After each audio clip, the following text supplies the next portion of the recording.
I'm back with another video. This time we're gonna make a fountain pen. So it's gonna be like the other few fountain pens that I have made, but with this color. It's gold and black, and it's going to be for the principal. Because, you know what I mean? Like, through the hard struggles in life and all the things that have been happening recently, I know it's a lot just to be a teacher and just to be like from a student, like, you know, like from like first-hand experience or whatever. It's weird. It doesn't, like, everything's different. So yeah, so I wanted to give him a pen too, and also so that I could help my business grow as well. But yeah, and it's our school colors for East Central High School. So yeah, I was like, don't mind my hands are all dirty, but yeah, let's get to it. So in constructing one of these fountain pens, you have the cap. This is going to be the cap, and this is the toothbrush. That's the bottom piece that holds like the ink cartridge and like the actual pen part that you write with. Like, that's like the back piece. So same thing here. So I'm going to get the tubes, measure them both. So here's the cap, and here is the body of the pen. So this one's perfect. Literally, I just put it in, drill a hole, and we're good to go. And then on this one, I have to trim it down a little bit, as you can see. So I just need to trim that little excess piece. But what I'm going to do is, I'll probably leave, I don't know what part, because it looks different on both sides. So I might just, I'll probably leave this side or something, whichever side matches what, you know what I mean? So yeah, let's just start cutting and lining up and marking everything down, and yeah. Okay, so now I'm going to mark this piece, right? So yeah. So now I grab this piece. I'm gonna leave a little bit of excess right there in the front. Mark it right there, and then with the other little block I could use to make the straight line to cut it. And yeah, so that's where I made the little line. So that's where I'm gonna cut.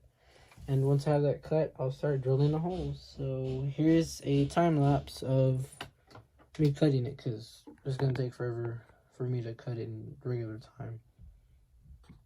But yeah, not gonna lie, I kind of suck cutting these by hand, but here's a little bit of a time lapse of me cutting it. And yeah, and the camera fell a few times and I had to adjust it, and I was like, bruh.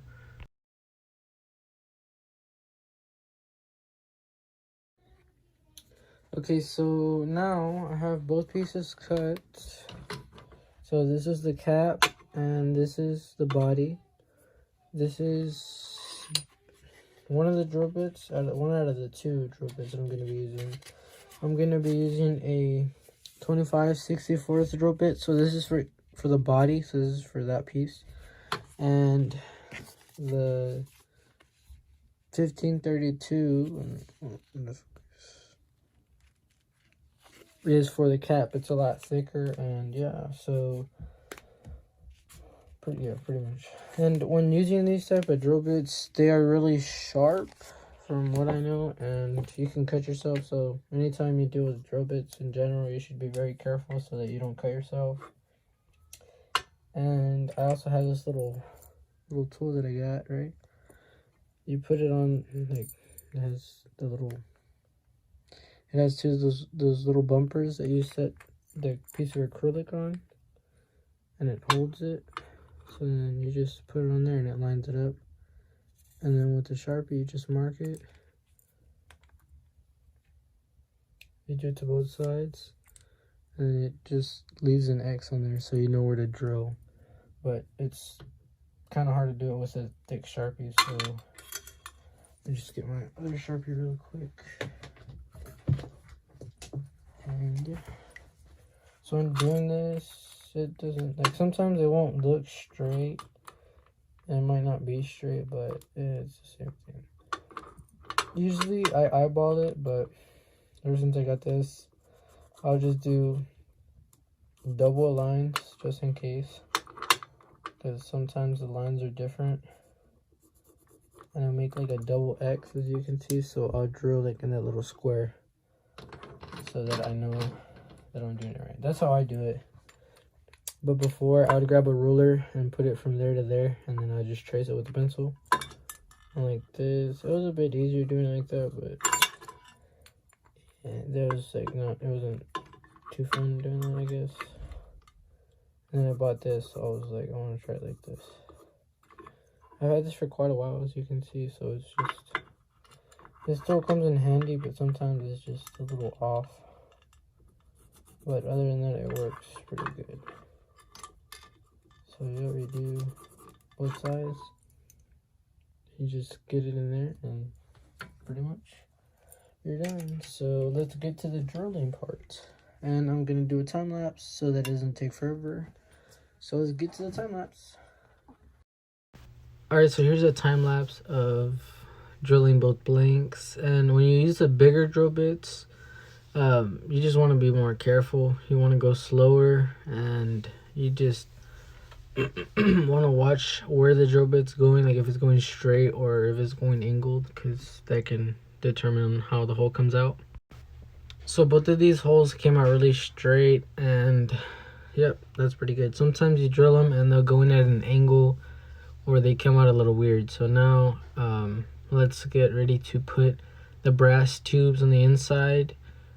And these are the brass tubes. So I have one for the cap and then one for the bottom part of the pen. But before gluing them, you have to use a piece of sandpaper. And I usually use a rougher sandpaper so that it gets it, you get an abrasive surface. So that means that it makes it like scratch. It makes it feel rough, basically, so that the glue grabs onto that and it grabs onto the inside of the acrylic, and you get a good seal on the pen tubes. So you just twist it back and forth, and then you twist it, turn it around, I mean, and you twist it again so you get it on both halves of the tube. And you do that for the tubes of the pen. And now I will go with my glue. I'll put glue on it, and when I'm putting glue, I'll twist it. And I do the same thing to the other piece, but when I'm putting it in, I put it in and I twist it. I twist the brass tube so that it spreads the glue all the way around, and it gets a good seal around, or a good like coat of glue all the way around it. And I repeat the process again. So I do it, twist it, put glue on it, and I twist it again, and I make sure it goes all the way in. It's flush with the piece of acrylic, and sometimes you have a little gap like right there, and that's okay. You could just use a reamer and you'll clean it up real good. And that's what the reamer's for. So there's that little gap right there, and I usually put glue in those, because if not, it can mess up the way the pen comes out. So yeah, and I did it to both of them, because they both had like a little bit of a gap on the outside edge, like on the rim of the brass tube. And I did this just to be safe, so that it wouldn't mess up. Okay, so now I have both 1532th reamer and 2564th, and these are to clean out the inside. So if there's a little bit of glue, you use it. And now it's a time lapse of me putting the reamer and the cutter head. The cutter head is a thick part that you see the shavings come off of. That makes the piece of acrylic and the brass tube flush to each other. And you can't use the same reamer for a different pen, because they're all different sizes and they go with the drill bits. And yeah, so you see how there's a little circle around it. That is because of the cutter head. And these are the three that I used. These are Metro Pen kit bushings, and these are the bushings for the fountain pens specific. So how I say in most of my videos, every pen has a different style of bushings, and it varies on the size of them and everything. So I'll take off about 4 of them, of those little bushings. Those are those little rings that I have in my hand that I put down right there on the lathe, and those are for regular pen bushings. So you can see there's a difference between them. One's a little bit thinner and one's thicker. The thicker part of the bushing on the piece of acrylic is for the middle piece of the pen, and the thinner one is for the back. And you're gonna see me take it off right now. So I take it off so that I could put one of the bushings right there onto the back of the on the back side of it, or on the other side of the reamer. I mean, not reamer, of the mandrel. And now I tighten it up and it's ready to get cut. So yeah, and you always want to make sure that everything's tight and snug so that it doesn't wobble. So now yeah, you just make sure everything's good to go. And let's get to, or let me show you a close-up of it, or what it looks like before it's cut. And as you can see on the sides, they look a little bit like if they're on top of the bushing, but yeah. So this acrylic, I'm basically used to it. I've worked with this type of acrylic with a lot of different pens that I've made. I'm real comfortable with it. And a thing about making fountain pens is you want to go slow with it. You can't just go too fast, because if you go too fast, you'll mess it up. And the slower it goes, the better. So this is what the pen looks like. I know the glare of the light didn't really help. Alright, so you can see a little bit better. I focused on it, and yeah, I zoomed in as well. So now you can see the color and the way it looks. And now it's time to sand it. So the sanding process, or I had to go back and I cleaned it up a little bit. So I go back, I sanded it, and then I'll go sand it again, but I'll turn it off and redo it. And now I'm doing with the micro mesh. I have 9 different colors. They start off at 1500 and then, or 1500, and then go to, Who's on the bed? 1200. And this is the close-up of what it looked like afterward. And those micro mesh, they're basically sandpaper but for acrylic and plastics. So now we take this beautiful bed pen off the lathe. So now we are getting ready to assemble it, but first you got to take it off the lathe. So you basically, the same way you put it on, you got to take it off. And yeah, that's the fun part about it. Sometimes it's a little tight, so you gotta like actually try and take it off, because it tightens up because of all that, like the spinning, and then with the chisel rubbing onto it. And you see me grab the bushings and put them back on. I do this so that I don't lose them, or they don't get lost or something, you know what I mean? So now I am using a pen press to put them together. So this is the bottom half of the pen, and you see I still have the bushings on there so that I don't mix them up. And so now this is the top half of the pen, or the cap of the pen.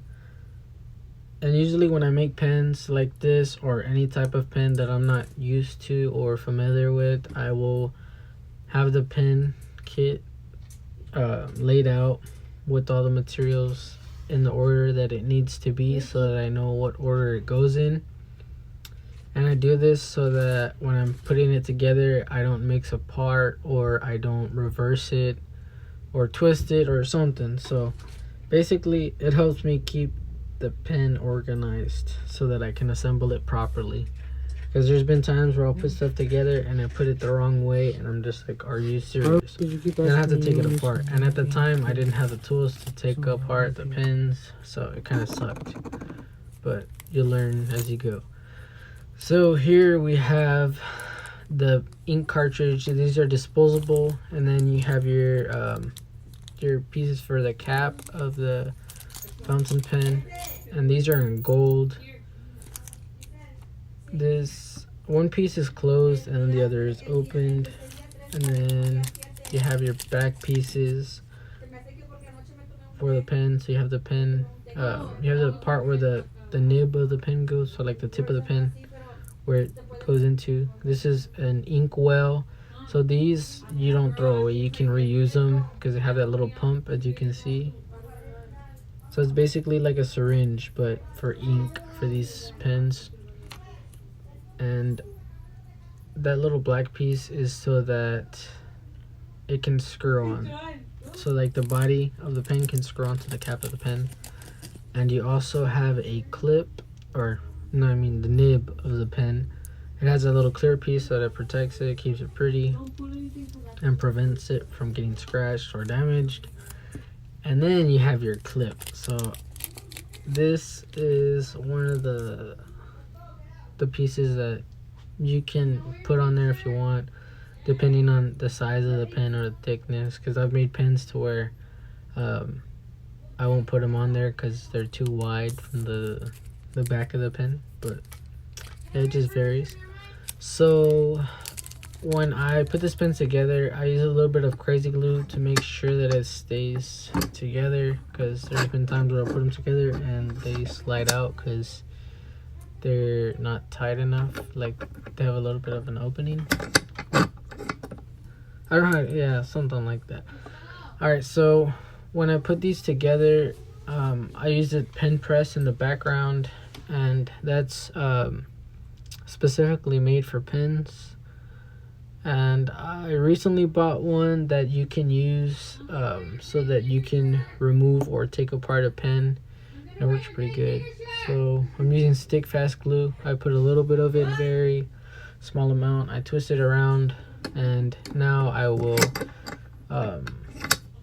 close the, like, make sure it's ready to go. So when you put that back piece on there, you make sure it's flush, and you see how the piece of metal, or like the gold and the acrylic, are flush together. That basically means they're sandwiched, like they're flat. They're basically face to face right now. You know what I mean? So I did it to the front part of the top part where the nib goes. That plastic, or the white piece is plastic, and on the inside there's a spring so that it doesn't damage it. So it has, so you can put so much pressure on it and it'll hold it. So now that's the bottom half of the pen, and this is the top half. So that little black piece on there has threads on the inside so that you can screw it in onto the pen, as I said before. So I repeat the process. This time I put a little bit more glue since it's a lot longer. But when I do this, I have to be careful because I can get glue on the outside of the pen because it's getting compressed. So now, as you see, you have to adjust it because it's a little bit longer. So you see me wipe it off over there because some of the glue got onto the, like, it kind of oozed out. So now I have to put on the cap of the cap of the cap, basically, and the clip. So I put a little bit, just a little bit, just a few dots. And before putting it on there, like clamping it down and everything, I twist it around so that I get the glue evenly spread through it.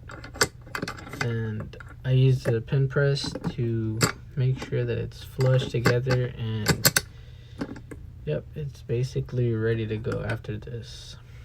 So I have everything assembled now, and that clip has right there on the little circle part, it rolls. It's pretty cool, so you won't have trouble sliding it onto your shirt if you have it, if you have a pen like that, because I know some pens get stuck like that and it gets annoying.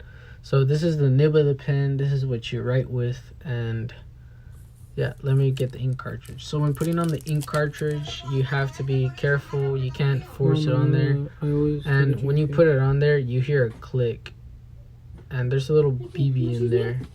So you put it directly onto that little, it's like a little stem type deal. So you push it on there, you make sure you have it straight, and you hear a little pop. And then the pen's ready to go. So you screw that in, and the pen is ready to go. So you're gonna see me take off that plastic piece. I take it off because sometimes if something rubs on the tip of the pen, it'll make the ink come out and it gets all nasty. So this is the finished product. It came out really good. I like the way it looked, and I'm just so glad that they came out like this. Okay, so this is my former principal, Mr. McKay. I'm so glad that I got to have him as a principal. I gave this pen to him because I never saw him quit on anybody. I never saw him give up on anyone, any of his students, any of his staff. He was always making people's day. Like, he would always make me smile and laugh, and I would always talk to him in the halls. And I have a lot of good memories with him. I also got the privilege to make him these games. It's called Jackson Jokers. I used a piece of plywood and cleaned them all up, and yeah, so it's basically like a game of Sorry. So you can play up to 12 players, or 4 or 6 or 8, depending on how many people you have there. But yeah, don't forget to like and subscribe, and hope you enjoyed the video.